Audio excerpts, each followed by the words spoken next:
YCP మాజీ MP Butta రేణుకకు big shock తగిలింది. ప్రభుత్వ రంగ జీవిత బీమా సంస్థ ఎల్ఐసికి అనుబంధ విభాగమైన ఎల్ఐసి హెచ్ఎఫ్ఎల్ నుంచి రేణుక, ఆమె భర్త నీలకంఠానికి 310 కోట్లు అప్పు తీసుకున్నారు. అయితే ఇప్పుడు ఆ లోన్ తిరిగి చెల్లించకపోవడంతో వారి ఆస్తులను వేలం వేసేందుకు ఎల్ఐసి సిద్ధమైంది.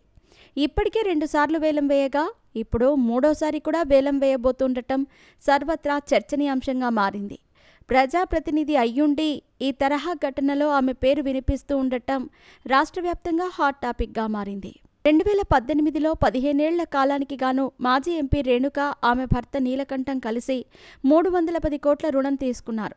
ఈ రుణాన్ని Butta infrastructure private limited, Butta convention services limited, Meridian edutech services కార్యకలాపాలకు వినియోగించారు.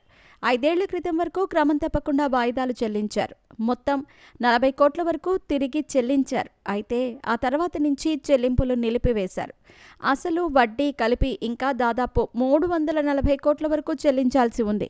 అయితే వడ్డీ భారం ఎక్కువగా ఉండటంతో కొన్ని ఆస్తులు విక్రయించి రుణం రీషెడ్యూల్ చేయాలని వారు కోరారు. అయితే ఈ ప్రతిపాదన నిబంధనలకు విరుద్ధంగా ఉండటంతో హెచ్ఎఫ్ఎల్ దీనిని అంగీకరించలేదు. అంతేకాకుండా రుణం తీసుకున్న మొత్తానికి నెలసరి వాయిదా రూపంలో 3.4 కోట్ల చొప్పున చెల్లించాల్సి ఉంటుంది. కానీ ఈ మొత్తం భారంగా మారటంతో తొలుత తక్కువ మొత్తం తీసుకుని చెల్లింపు మొత్తాన్ని క్రమేణా పెంచాలని రేణుక ప్రతిపాదించారు.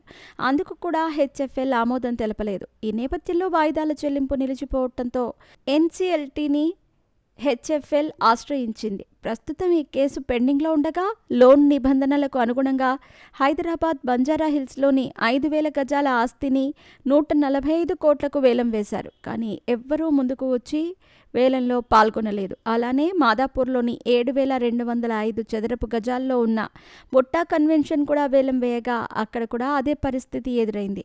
దీంతో ఆ అధికారులు మరోమారు ఆస్తులను వేలం వేసేందుకు సన్నాహాలు చేస్తున్నారు.